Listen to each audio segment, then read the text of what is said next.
Onda Cero Podcast presenta un nuevo episodio del podcast en el que la frustración, la desilusión y el chasco campan a sus anchas. La gran decepción. Adelante, cabecera. En los 30 me planté, esto no es lo que imaginé. Nunca llego a fin de mes y me han dejado Vaya mierda. un sexto sin ascensor. Mi jefe es un explotador. Lo único que tengo es una gran decepción.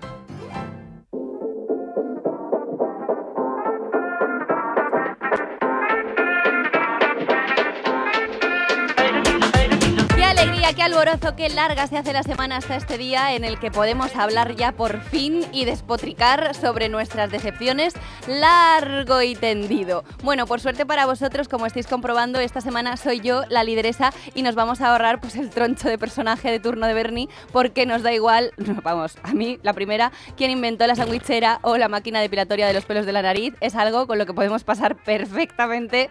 Aquí, además, es que la única invención importante en este podcast soy yo, servidora, Marta Critiquian. Mirad si soy humilde, que hasta ahora no había dicho ni mi nombre. Cuando Bernie ya lo dice lo primero, luego nos cuenta que si Barmin fans Movements y me empieza a contar ahí un rollo. Me aburro. Bueno, es que es así, ya está. Como dicen, los grandes en realidad, esto lo he oído yo que lo dice Pablo Motos, pues lo dice Wyoming, tal, siempre dicen, sí, gracias por este premio, pero ¿quién sería yo sin mi equipo? Y mi equipo, pues mal que me pese, es Pedro, gracias. Pedro, es Gracias verdad, por pobre estar a Pedro. los mandos que nunca lo mencionamos. Nos ayuda muchísimo.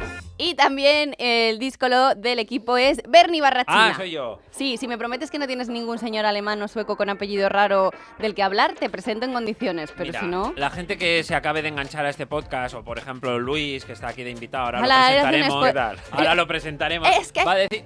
¿Qué pasa? Tranquilidad, si estamos aquí en familia, no pasa nada. Aquí la gente que no sabe de qué va la historia no entiende tu rollo de soy la lideresa, de no he mencionado una sandwichera. No has mencionado ni el nombre del podcast. Yo empiezo diciendo, esto es La Gran Decepción, esto es Onda Cero Podcast. ¿Dónde está eso? ¿Dónde lo has dicho tú? Lo hemos ¿No dicho dices? ya en la canción, Además te digo una Presenta cosa. bien, hombre. Yo no quiero gente que aterrice ahora de nuevas. Yo quiero gente que nos lleve siguiendo desde la primera temporada. Yo tampoco quiero aquí gente a ver qué pasa. No, tú tienes que currarte esto, tienes que saber quién te está hablando. Bueno, Esto yo mira, todo no puedo hacerlo yo. De verdad, ¿cuál ha sido tu decepción esta semana? Y vamos a quitarnos ya este proceso de encima.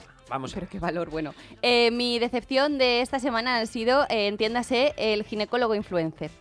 Uy, ¿eso qué es? Pues a mí me da muchísimo vértigo los influencers con profesiones reales de esas que entran a quirófano.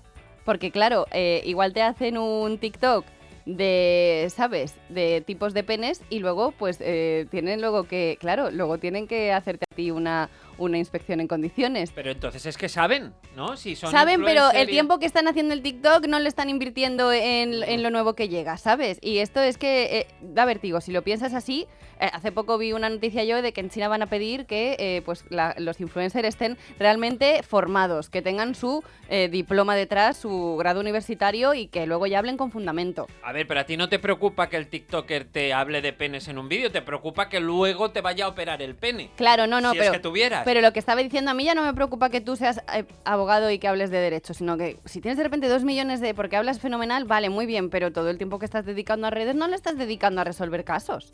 Pero Marta, tú que también eres influencer y te dedicas a subir mucho contenido en tus redes, ¿acaso dejas de lado tus quehaceres profesionales? Totalmente. ¿Estás tú en tu programa de radio todas las mañanas, en tu programa de televisión en La Sexta los domingos? Chica, y haces vídeos, no pasa nada, hay tiempo para todo. No hay tiempo, yo en realidad me lo quito de otras cosas. O sea, tú ahora me ves así en la roca, pero mientras me estoy apuntando cosas, me estoy haciendo guiones de redes. Te estás quitando tiempo de dedicarle a tu marido que está diciendo, por favor, atiéndeme. Eso No es lo que te no está llego a quitando todo, tiempo. no llego a todo, Bernie. Bueno, tu decepción de esta Ay, semana. Pues mira, mi decepción son las cremas de cara. Las cremas de la cara Ajá. a mí me genera una decepción muy grande. ¿Por qué? Porque toda la publicidad, sobre todo pues con los años que vas viendo que la gente mayor, digamos, mi madre, cuando tú eres pequeño, tu madre es una señora muy mayor, ¿no? Aunque todavía tenía 40 años. Habla por ti, pobre tu Tenía madre. 40 Que años. encima no se escucha todos los episodios, pues vaya, un oyente menos, gracias, Bernie. Claro, pero para ti las madres, las abuelas son gente muy mayor y entonces las cremas iban destinadas a esas personas. Sí. Entonces tú piensas que las cremas te regeneran la cara, te cuidan, te tratan, es una cosa mágica. Y yo ahora he empezado a usar cremas y no, Ahora. y no hacen eso. Mira, tú tócame la cara, tócame. No, a ver. Tócame. Es que los hombres tenéis ¿Cómo una... tengo la cara? Bernie, no te puedo... ¡Ah, la te ha arañado! ¿Cómo tengo la cara? Si es que No empieces con las autolesiones. ya me he no. echado hoy serum. Sí, me he ¿qué echado más? antiojeras Muy bien, con contorno de ojos. vitamina B12, ¿puede ser? Eso es lo que O se alguna toma de para la esas, resaca. Alguna de las vitaminas. Luego, Mira, le ha arañado, encima- es que me provocas que te agreda. Luego encima me he puesto crema hidratante de no sé qué movida y yo la tengo igual. Y he estado 10 minutos para nada. Las cremas no te arreglan nada. Dejad de usar cremas. Restregaros la cabeza con un estropajo y es igual que una crema hidratante. Basta ya. Ahora mismo te acabas de dejar con un eceomo. Tienes que ser constante, Bernie, porque te lo echas un día, ya no vas a quedarte como Benjamin Button. Bueno, pues cuando me afeito, cuando me acuerdo... Tú no la necesitas, Yo estás no estupendo. rollo. Bueno, Bueno, estás- ay madre mía, este trago de verdad que menos mal que esto siempre digo yo que luego ya va para arriba, porque es que nos hacemos aquí nosotros una performance en un momento. Venga, Marta, que tengo ganas de hablar con Luis. Venga, vamos ya con nuestro invitado que nos ha hecho spoiler Bernie, porque no es profesional y no es otro que un experto en un tema que yo creo que nos interesa muchísimo. Aunque esto sea un podcast en tono de humor, está claro que no vamos a frivolizar sobre un tema del que venimos a hablar, que son las adicciones. Para hablar sobre ello ha venido a decepcionarse con nosotros el terapeuta experto en adicciones y exadicto recuperado, Luis Pérez. Un aplauso. Bravo, ¿Qué tal? ¡Bravo, Luis! Ay, Luis, hijo. ¡Bravo! De verdad, qué paciencia. Ay. Buenos días. Por fin, ¿no? Ya es mi momento. Menos sí, mal Luis. que me habéis avisado que ibais Sí. a hablar primero porque hablando de cremas, del serum, digo, esto no sé de qué va. Esto no sé de qué va. Esto es un pupurrí, eso es como un saco donde metes todo y todo vale. Gracias a Dios, porque decepciones en la vida hay muchísimas. Y probablemente algunas pues también te llevan por el camino de la conversación que vamos a tener ahora. El Sí. tema de las drogas, ¿no? Yo he querido empezar con la canción de Depende porque precisamente, Luis, eso es lo que le dices a la gente, ¿no? Que te pregunta cuál es la clave para tratar las adicciones. La clave para tratar las adicciones... Mira, hay 3 tipos de adictos. Ujú. Hay un tipo de adicto que no sabe que tiene un problema. Hay un tipo de adicto que sabe que tiene un problema y lo quiere solucionar, pero lo quiere solucionar como él quiere. Y este lo tiene igual de complicado que el primero. Y hay un tercer tipo de adicto que sabe que tiene un problema, que pregunta qué hay que hacer y lo hace. La clave en superar las adicciones está en dejarse llevar por profesionales que saben cómo tratar las adicciones. Yo comparto el tratamiento que a mí me ayudó a recuperarme y que después hemos adaptado en la clínica y el centro donde trabajo. Porque tú también tienes un centro desde 2019 Sí, en el que... 2021. 2021. 2021. En 2019 fue cuando empecé a construir el sistema, cuando Vale. dije, vale, voy a montar un centro. Y lo que hice fue crear el sistema y la manera en la que iba a funcionar y el tratamiento. Y en 2021 es cuando se consolida. Hay datos por ahí que hablan de 2019, pero porque fue Bueno. cuando empecé con la Empezaste a idea y trabajar. con Has el proyecto. recibido bastantes premios y ¿por qué te distingues del resto con este centro? ¿Qué tenéis de diferente? Pues esta es una pregunta que me hacen muchas veces Así, y nosotros no hemos inventado la terapia, ni la terapia de grupo, que es la misma que hacía yo para recuperarme en el momento en el que me puse en tratamiento, ni la terapia individual, ni la equinoterapia, ni el yoga, ni la meditación, ni los talleres de habilidades sociales. Lo que hemos hecho ha sido adaptarlo en función de un objetivo y que funcione de manera coordinada todas esas actividades para obtener un resultado. Y desde 2019 hasta 2021 lo que estuve haciendo fue viendo cuántos números de terapia, cuántas terapias necesita individuales un adicto para poder disminuir el número de recaídas, cuánta gente tenía que haber en un centro o de cuántos pacientes debía ser el grupo, cuántos profesionales debían trabajar en función de ese grupo. Yo cuando estaba en tratamiento recuerdo que había momentos en los que me hacía falta terapia individual y había deficiencia o habían muchos pacientes por los profesionales que había. Entonces, lo que nos diferencia o en lo que nos hemos esforzado mucho ha sido en ajustar el tratamiento al máximo para que las necesidades del adicto queden cubiertas. ¿En función de qué? Pues mira, primero de todo en función de evitar la recaída, porque la adicción es una enfermedad biopsicosocial, significa que hay una predisposición genética, que podríamos decir que es el vehículo que se mueve y que nos trae la adicción, pero luego hay unos factores psicológicos, estresantes, a veces conflictivos, que podríamos decir que son el combustible que hacen que ese vehículo se mueva.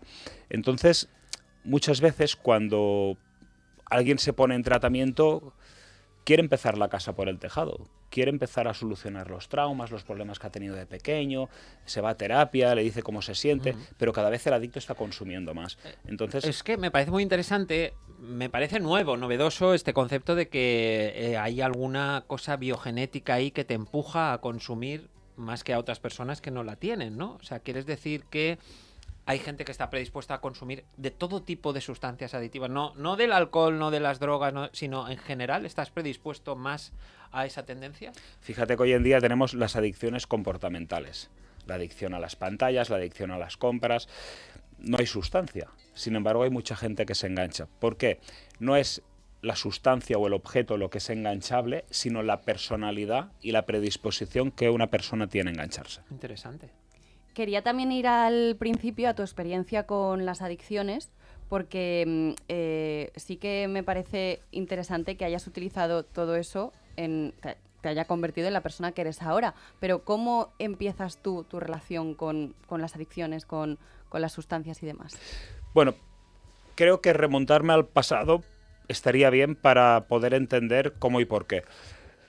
Nazco con una predisposición genética, si no, no me hubiera enganchado, pero además tengo mucho combustible para que ese vehículo se mueva. Tengo un abandono por parte de padre, un padre alcohólico que también toma cocaína, sufro bullying en la escuela y unos añitos después mi hermana fallece.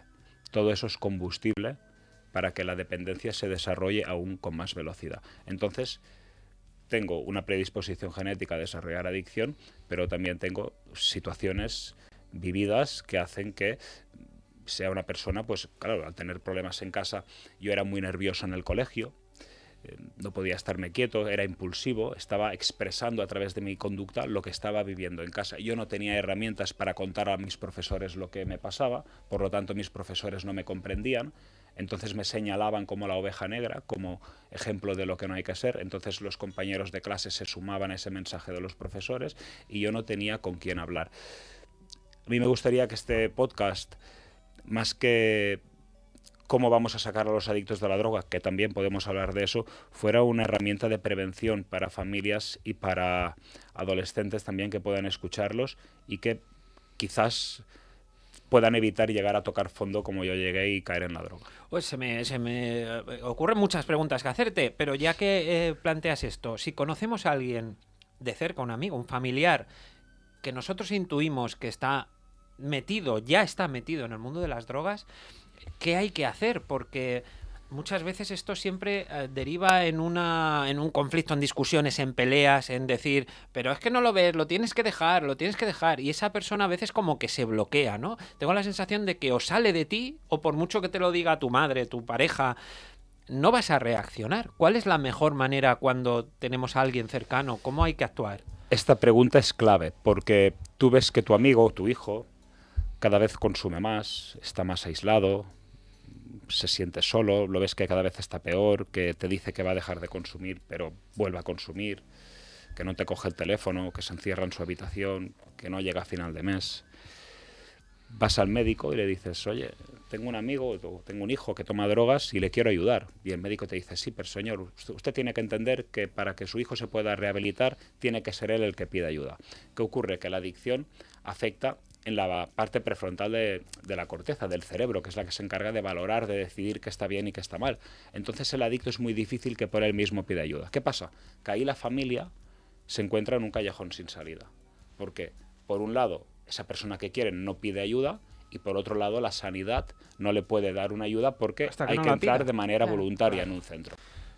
Cuando yo estaba en tratamiento teníamos que esperar a tocar fondo. Teníamos que esperar a que nos diera una sobredosis, como me pasó a mí. Teníamos que esperar a que la familia nos echara de casa, vernos durmiendo en un cajero y entonces pedir ayuda, o que te dejara tu pareja y, por no perder a tu pareja, ingresaras en un centro. Esto ha cambiado. Yo hace unos 4 años me formé con un programa que se hace en Estados Unidos, que se llama Intervención Familiar en Adicciones, que se ha traído a España, lo trajo un compañero, y hemos empezado a aplicarlo. Y esto con esto hemos conseguido que muchos adictos pidan ayuda antes de tocar fondo. Lo que se hace es, a través de una meticulosa preparación terapéutica con la familia, se le ayuda al adicto a ver las evidencias, esas situaciones que la familia están viviendo, se le hace sentir lo que siente la familia. Entonces el adicto empieza a sentir no solo que yo tomo drogas y que es mi problema, sino el dolor que está sintiendo mi madre, mi hermano, mi pareja. Y a partir de ahí se genera un choque emocional y lo que hace no es obligar al adicto a que se recupere, porque esto no tendría sentido, sino que el adicto se dé cuenta, que le caiga la venda que tiene en los ojos y pida ayuda y él se quiera rehabilitar. Y esto ha dado unos resultados muy buenos. Y nos hemos vuelto muy expertos en esto porque es la manera en la que hemos podido salvar a mucha gente que quizás, si hubiéramos dejado que siga consumiendo y toque fondo, la recuperación hubiera sido mucho más difícil. Y también se ha avanzado muchísimo porque antes se pensaba que era un problema de voluntad. Yo creo que todavía a día de hoy, ¿qué es lo más decepcionante como exadicto que has escuchado por parte de la gente? ¿Qué es la muletilla que no soportas? Porque creo que el tema de la voluntad es una cosa a tener en cuenta, porque parece que es como que no quieres recuperarte cuando no depende solo de ti, obviamente. Claro. Lo más decepcionante que he visto en este campo, y mira, yo hago muchos vídeos en las redes sociales y comparto con expertos. Oye, di tus redes porque la verdad es que está fenomenal y yo creo que mandas un mensaje muy potente y que capta desde el primer segundo, o sea que... Pues muchas gracias. Pero lo más decepcionante que he visto, y además tengo compañeros del sector que lo comparten, es que vivimos en una sociedad en la que está más bien visto tomar drogas que ponerte en tratamiento para dejar de tomar drogas. Y esto es lo más decepcionante. O sea, cuando yo salgo y digo un vídeo y digo, oye, que el tabaco te va a matar, o que el alcohol es cancerígeno, o que la cocaína produce brotes psicóticos, o que la marihuana no es buena, salen miles de hates y gente que está en contra de este mensaje, y yo pienso, hostia, ¿cómo se nota que no tienes un padre alcohólico? ¿Cómo se nota que no tienes un hijo enganchado a la cocaína? ¿Cómo se nota que no has sufrido bullying? ¿Cómo se nota que no has tenido que mentir, que vender cosas, que prostituirte para conseguir drogas? Es que prefieres estar engañado, ¿no? Hay un punto en el que es más cómodo para ti seguir en ese engaño, aun sabiendo que igual no llevas razón, pero es más cómodo esa...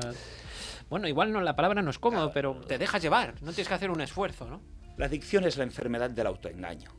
Entonces, el que está consumiendo no sabe que está desarrollando adicción, sino muchos ya no empezarían a consumir. Un 20% de la población nace con predisposición genética a desarrollar adicción. ¿Qué ocurre?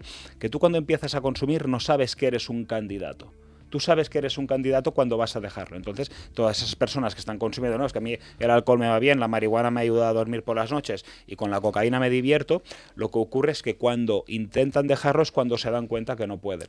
Y también esa dicotomía de, joder, no bebas tanto, pero, joder, tómate una caña con nosotros, ¿sabes? Entonces, claro, ¿dónde está el control? Porque al final está tan ampliamente extendido entre la sociedad que yo creo que tampoco vemos lo peligroso que es decirle a un exadicto que se tome una caña o que, ¿sabes? O que tome cierta sustancia un día puntual, claro, en una fiesta porque es Navidad. Sobre todo con el alcohol. Es que está tan integrado en nuestra sociedad, nuestras costumbres relacionadas con la diversión, la alegría, la celebración, que claro, si no tomas parece que eres el aguafiestas. Y, por ejemplo, yo que tomo muy poco alcohol, sí que tengo esa sensación a veces de estar como obligado en una fiesta, te ponen la copa en la mano, si dices que no se enfadan, a veces estás como un poco obligado. Y cuesta saber cuál es la barrera entre ser consumidor de alcohol normal o ser un adicto al alcohol. Esa barrera, por ejemplo, me parece muy difícil. Mira, ahí está la línea de tolerancia. La línea de tolerancia es cuando cruzo una línea de consumo que me está trayendo problemas. Empiezo a tener problemas con mi pareja, discusiones, hago el ridículo. Cuando se cruza muchas veces esa línea de tolerancia, llega un momento en el que uno decide dejar de consumir. Dice, oye, esto me está causando problemas. Hay unos que pueden y hay otros que no pueden. Los que pueden dejarlo no tenían un problema, estaban en un momento de abuso, lo han dejado, y los que deciden dejarlo y siguen consumiendo o vuelven a consumir con el tiempo, estos son adictos, estos necesitan ayuda y estos tienen un problema. ¿Y es cierto esa frase que se ha dicho tantas veces de que la persona que es adicta lo es para siempre? Hasta el día que se muera, aunque se rehabilite. Yo te hablo de mi experiencia. Yo soy un adicto recuperado, pero un adicto que sigue teniendo la enfermedad de la adicción, no los síntomas, pero sigue teniendo la enfermedad. Y yo no pruebo ni una gota de alcohol ni ninguna droga. Y si la pruebo, me engancho y vuelvo a consumir lo mismo que consumía Sí. hace 10 años cuando me puse en tratamiento. Lo mismo. Lo mismo. Vuelves al punto en el que lo dejaste. Yo podría empezar hoy tomando una rayita o tomándome una copa, pero si hoy estamos a lunes y yo me tomo una cerveza, probablemente el domingo o el domingo de la próxima semana estaré ya consumiendo las mismas cantidades que consumía. El consumo aumenta tan rápido, el cuerpo no está preparado y es cuando aparece muchas veces la sobredosis. Las sobredosis aparecen Tras en las periodos de recaídas abstinencia. porque no hay tolerancia, entonces el cuerpo no está acostumbrado a ingerir esa cantidad de droga. El adicto, el consumidor, consume las mismas cantidades que cuando lo dejó porque tiene el registro de las cantidades que consumió en ese momento y por lo tanto en busca de ese placer y de ese pico de dopamina que tenía entonces, lo que pasa es que el cuerpo no tiene tolerancia en ese momento y el adicto es cuando muere muchas veces de sobredosis. ¿Y cómo es el esfuerzo que haces tú ante una de estas situaciones? Ante un grupo de amigos que te dice tómate una cañita o te invita a algo que no deberías probar. Bueno, yo he aprendido a protegerme. Yo hoy no hago un esfuerzo por no consumir, no hago un esfuerzo por decir que no a una copa. Tengo muchas barreras antes de llegar ahí, barreras emocionales. Depende del estado de ánimo en el que estoy o en cómo me encuentro. Igual no es día de ir a esa fiesta, o igual no toca, o igual no me apetece. Barreras físicas. Cuando voy a un sitio normalmente además yo soy bastante conocido, entonces mucha gente sabe que soy alcohólico, que soy adicto y que no puedo ni quiero consumir. Yo en eso tengo facilidad. Pero hay veces que he estado en un grupo, por ejemplo, yo soy ciclista y voy con ciclistas y a veces viene gente nueva, oye, me preparan una caña o me ponen un vaso de vino y yo le digo, no soy alcohólico. Y ahí lo corto y ya no me vuelvo a ofrecer. Es una manera en la que yo me aseguro de que por lo menos esa persona no me vuelve a ofrecer alcohol. ¿Y implica el periodo de recuperación, implica cortar con tu vida anterior? ¿Te cuesta conectar con la persona que Con eras algunas cosas antes? sí y otras cosas no. Me gustaría deciros algo que me pasó el otro día. Termino una carrera de bicis y cuando llego a la barra, donde uno se pide Coca-Cola, agua, cerveza, lo que quiere, ¿no? Yo le digo, oye, ponme 2 Coca-Colas para mí, para mi compañero, y la chica me dice, tenemos poca Coca-Cola, te voy a poner cerveza. Dice, porque queda mucha gente por llegar. Digo, ¿y nosotros qué somos? Bueno, para que esa chica me diera Coca-Cola y no me diera cerveza, le tuve que decir que soy alcohólico. Que es algo Pero es que que no me ¿cómo? quería dar Claro. Coca-Cola y eso me asombró. Hombre, Digo, hostia, ¿en qué país vivimos? ¿Eso qué es? También te digo, o sea, despedida. Sí. Pues si vas a un bar y pides Fue Coca-Cola, ¿cómo te increíble van a lo que me poner pasó. Bueno, cerveza? son los típicos eventos festivos que te ponen ahí pues las barras de las fiestas y tal, y hay Coca-Cola, agua, Fanta. No, yo le pido Coca-Cola, me dice que no porque no hay suficiente y que me va a poner una cerveza. Le digo que no, le digo que me tiene que poner Coca-Cola aunque le quede una, porque no puedo tomar cerveza, ni quiero, y porque el agua estaba caliente.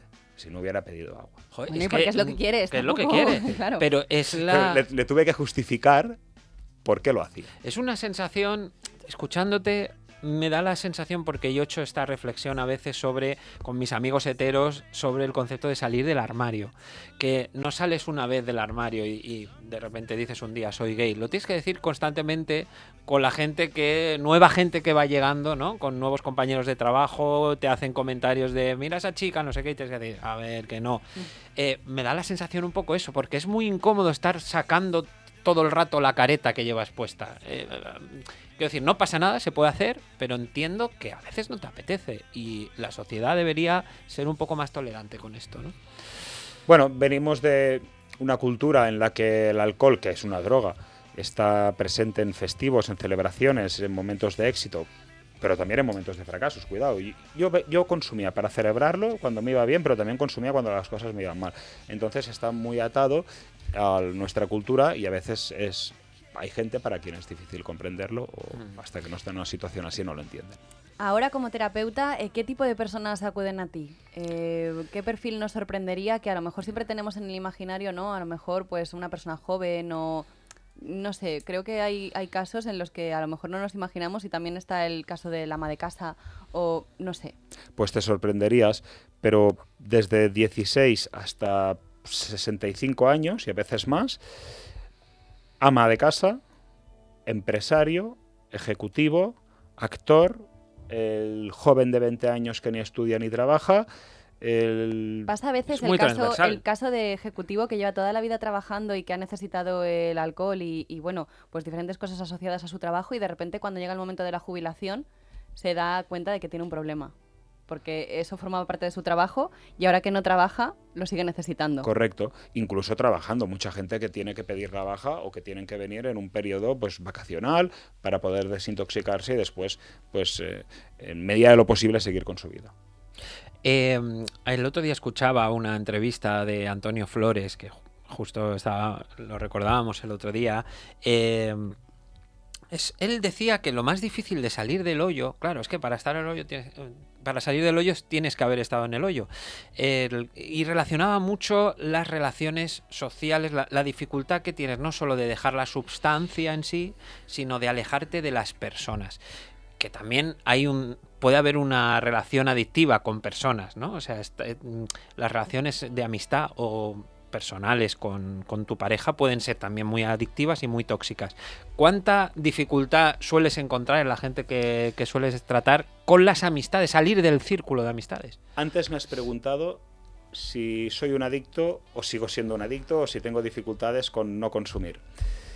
Estos son situaciones de riesgo que activan los circuitos de recompensa de la adicción y que ante ciertos estímulos, como puede ser una persona consumidora, esos circuitos se pueden activar y uno puede tener ganas de consumir.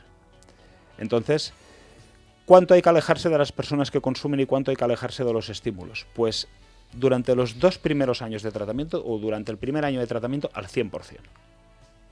Porque a medida que un adicto va cogiendo tiempo de abstinencia, los receptores dopaminérgicos se van recuperando y el adicto empieza a sentir placer por pequeñitas cosas del día a día que antes no sentía. Es decir, durante el primer periodo de recuperación, lo que va a sentir el adicto es anhedonia, la incapacidad de experimentar placer. A partir del segundo año de tratamiento, el adicto ya va a enfrentarse a otro tipo de estímulos. Por ejemplo, va a llevar dinero encima, va a entrar a una cafetería y va a ver las botellas de alcohol y va a ver gente que está tomando vino. El año me parece pronto, yo igual sería a partir de los 2 años, ¿no? Soy más precavido. Y quizás a partir del 4.º año el adicto un día salga a bailar con su pareja y la gente esté consumiendo alcohol y se encuentre incluso alguien que va drogado y se lo encuentre de cara. A medida que va pasando el tiempo se va reduciendo la predisposición a que esos circuitos se activen, pero no significa que han desaparecido, sino que se han dormido. Entonces, cada vez pasa más tiempo, cada vez hay menos riesgo de que se activen por un estímulo esos circuitos, pero si consumieras, se activarían y acabarías consumiendo las mismas cantidades que consumías antes de dejarlo. Claro, pero tú ahora que trabajas que dedicas tu vida a esto, también tiene que ser duro porque lidias con adictos todos los días. Sí, cuando llegan al centro no están consumiendo, están en un momento de recuperación. Sí que me ocurre a veces que hay gente que consumían incluso conmigo, que eran gente de la noche, de la fiesta, que se ponen en contacto conmigo para ponerse en tratamiento. Yo tengo un equipo en la clínica, en Zeus hay un equipo de 50 personas, o sea, no estoy yo solo, entre psiquiatras, psicólogos, médicos, educadores sociales, enfermeros. Son primero el equipo quienes hacen la visita, quienes le informan, quienes de alguna manera cuando uno ingresa a la clínica a veces puede llevar sustancias que las ha traído porque ha estado consumiendo hasta el último día. Son ellos quienes hacen todo ese trabajo y cuando yo ya veo que ese paciente, que ese adicto, viene con predisposición a recuperarse y que ya tiene claro, es cuando entro y cuando me uno a él, aunque le conozca de antes. O sea, mucha gente me escribe, Luis, quiero quedar contigo porque quiero dejar las drogas. Yo cojo a recepción y le digo, llamar a este chico que me ha dejado el número de teléfono por las redes. No por nada, pero no es lo... Prefiero evitarlo, pero porque puedo utilizar ese tiempo realmente en ayudar a alguien que quiere, porque a veces hay gente que no quiere recuperarse, hay gente que viene porque lo obliga a su pareja, hay gente que viene porque ayer tuvo un accidente de tráfico y ahora tiene un juicio pendiente y quiere dejar de consumir y quiere que le firmes las analíticas conforme ha estado dando negativo. O sea, un adicto se busca tantas maneras para poder seguir consumiendo que hasta que llega el momento que dice, oye, quiero dejarlo de verdad, a veces pasan tragedias. Y para ese proceso de rehabilitación, hablabas antes de la terapia de grupo. ¿Para qué casos es recomendable una terapia de grupo? Típicas que hemos visto en las películas, en la televisión, ¿no? Esta reunión de alcohólicos anónimos, de hola, me llamo Pepe, y tal. O sea, que es una cosa que no sé si existe aquí en España o es muy americano y si funciona y para todo el mundo este tipo de terapias. Existe en España y es la que mejor funciona. Sí. ¿Por qué razón? en un grupo de terapia vas a encontrar dos cosas que no puedes encontrar en una terapia individual. La primera es que vas a encontrar amor y aceptación de otras personas que han pasado por lo mismo que tú o que lo están pasando en ese momento y han superado ese mal día que tú hoy puedes tener, porque dejar las sustancias es doloroso. Pero en segundo lugar, vas a encontrar verdad en un grupo de terapia, porque a un psicólogo, un adicto o a un médico es muy fácil que lo manipule. Que le mienta cuando le cuenta cosas. Fíjate que nosotros en la clínica trabajan psicólogos, educadores, enfermeros, psiquiatras, terapeutas adictos que se han rehabilitado y hoy trabajan como terapeutas. Y quien identifica cuando el paciente está manipulando y cuando está mintiendo es el adicto. Tú eres el detector de mentiras. ¿Por qué? Porque yo también he estado en esa silla. Claro. Yo también he mentido. Yo también he querido convencer a mi familia de que ya estaba preparado para salir. Yo también he querido convencer a mi terapeuta de que me drogo por culpa de mi pareja. Yo también he querido convencerle que el culpable de todos mis males es mi padre. Que mi problema no es la droga, que mi problema es que mi padre me abandonó. No, mi padre es la razón, la justificación que yo encuentro a una enfermedad que ya estoy predispuesto a tenerla.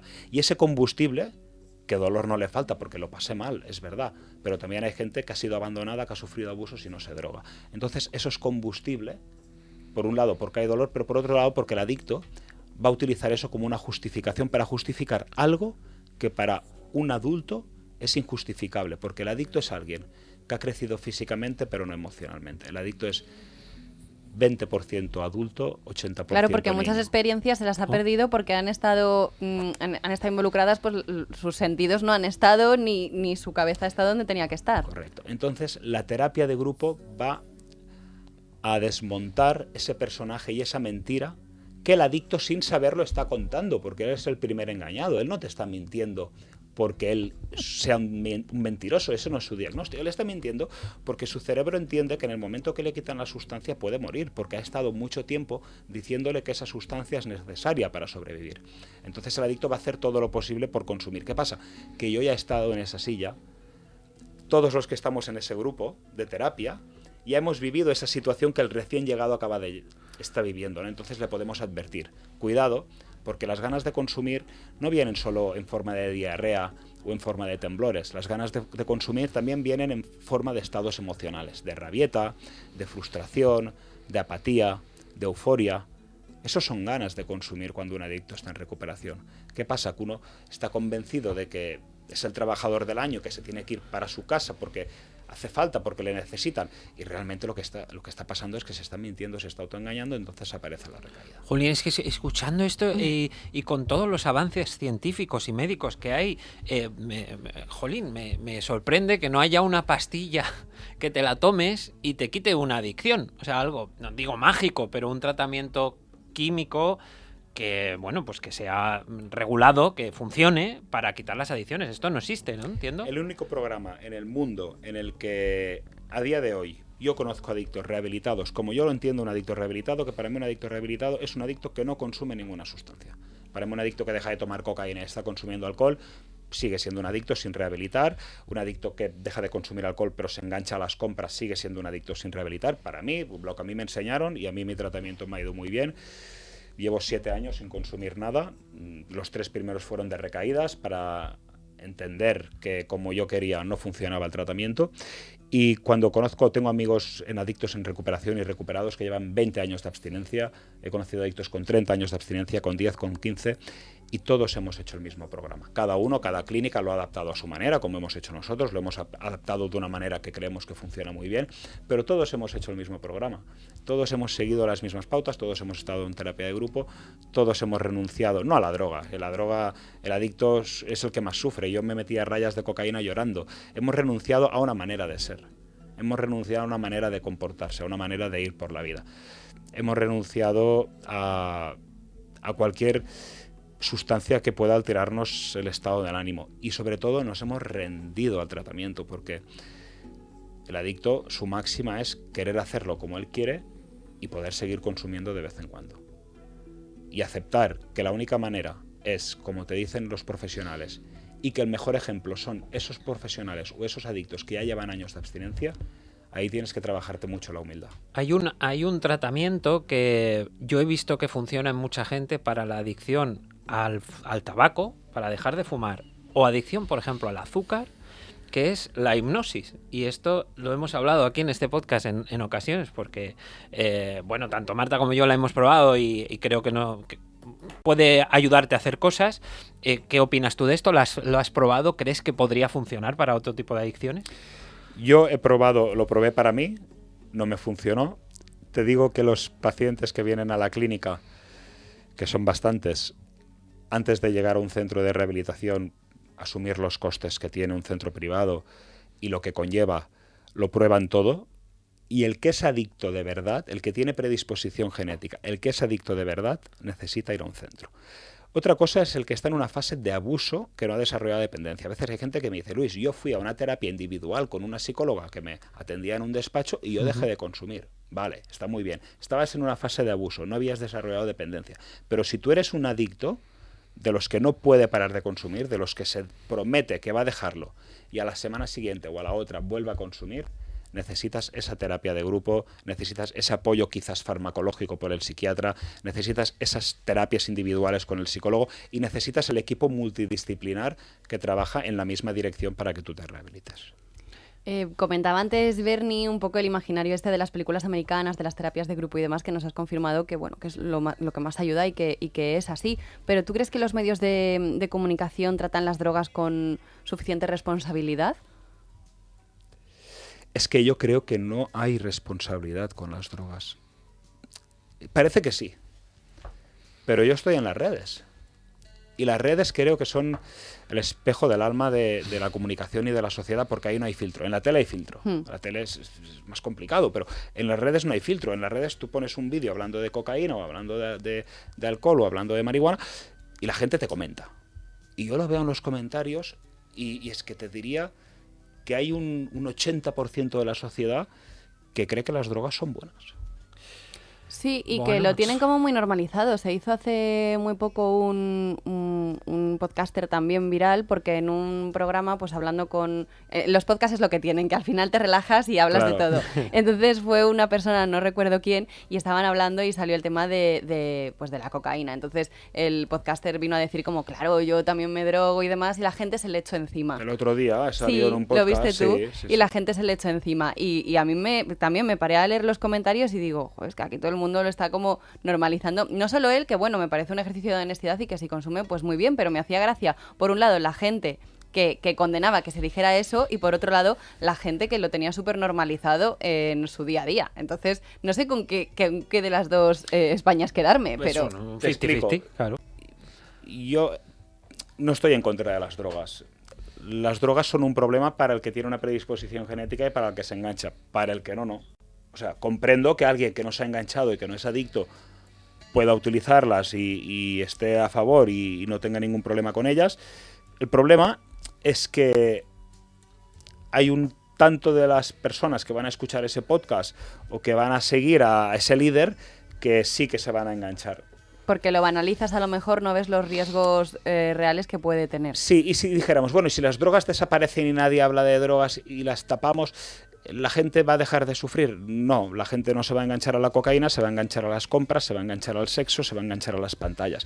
Entonces, no solucionaríamos un problema, pero por lo menos yo creo que prevenir, hacer este tipo de charlas, que la gente sepa que se puede enganchar, que un adicto, que un consumidor de droga sepa que se puede consumir en un drogadicto, que un consumidor de alcohol sepa que el alcohol es una droga y que se puede volver un drogadicto y un alcohólico, y que alguien que deja de comer sepa que puede tener anorexia. Lo que pasa es que es verdad que el mundo de las drogas es una adicción que dibuja un panorama diferente al que pueden llevar otras adicciones. Me refiero a que suele estar acompañado con un mercado negro, a mafias que las distribuyen, gente que para cubrir, por ejemplo, en Barcelona están proliferando las plantaciones de marihuanas en pisos ocupados.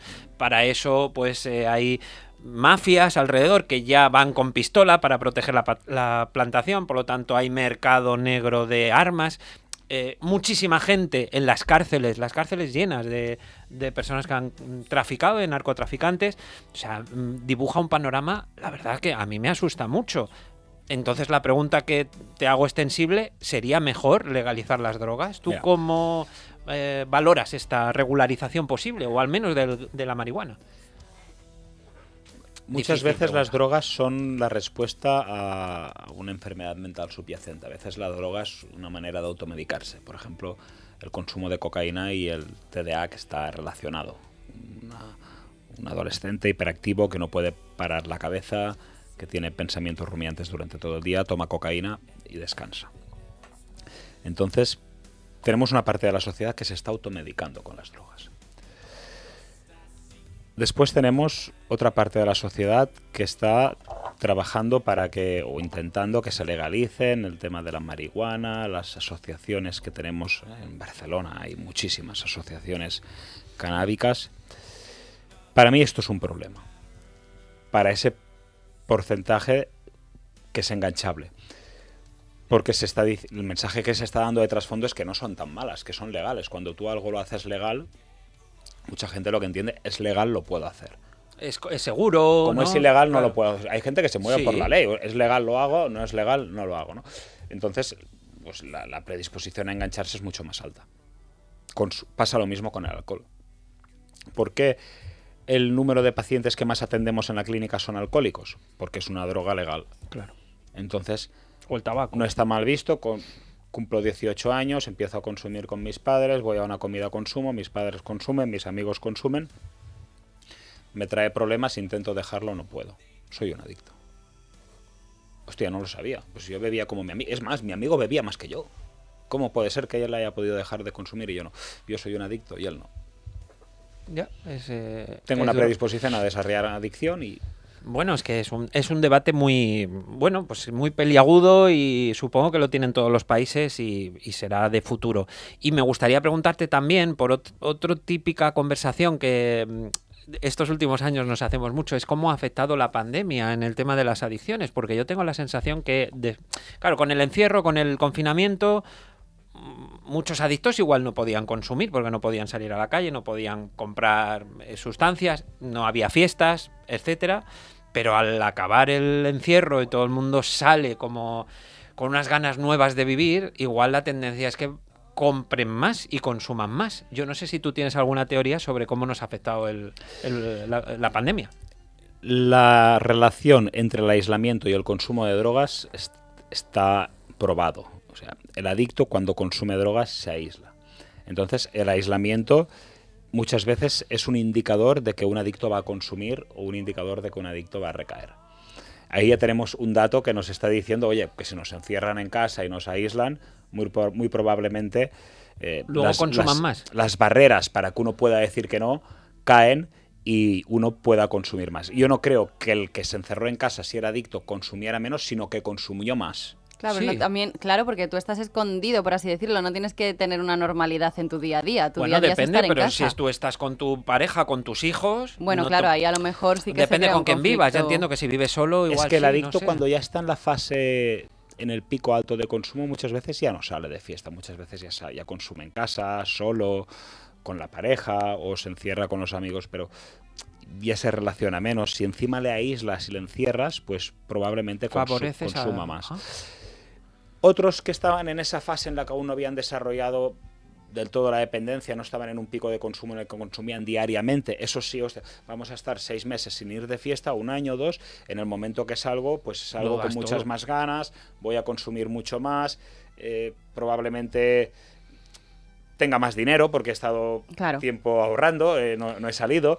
En adolescentes, en gente que aún no estaba en un punto muy alto de la dependencia, sí que ha influido de manera negativa. Yo es que tengo la sensación de que desde entonces, por lo menos, he visto que proliferan muchas fiestas en casa, y además relacionadas con el sexo, en las que, bueno, las famosas estas chemsex, estas fiestas donde hay orgías y drogas constantemente, igual empiezan un viernes y acaban el lunes por la mañana y no saben ni siquiera si es de día o de noche, y yo creo que eso me da la sensación, igual coincide en el calendario, que viene a partir de la pandemia.